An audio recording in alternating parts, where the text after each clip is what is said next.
মেয়ের উদ্যোগই বেশি। সেখান থেকে নতুন রঙের গন্ধ যায়নি এখনো। যাবে কি করে? ঘরটা যে পড়েই থাকে। নমিতা বা সজল বাতের ব্যথার দোহাই দিয়ে কেউই তেমন উপরে ওঠে না। নমিতা এসে এক বোতল জল রাখলো মেয়ের মাথার সঙ্গে রাখা টেবিলটায়। তারপর পর্দাগুলো টেনে দিল ভালো করে, যাতে ভোরের কড়া আলো মেয়েটার ঘুম না ভাঙাতে পারে। একটু ঘুমাক, আবার তো পরশু ভোরেই চলে যাবে। একদিন দেড় দিনের জন্য আসে, এতেই শান্তি পায় নমিতা। মেয়ের জামাগুলো ব্যাগ থেকে বের করে নিল, ওয়াশিং মেশিনে দিতে হবে।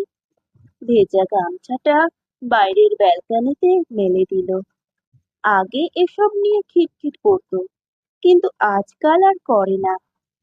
মেয়ে বাড়ি না থাকলে বোঝে ওর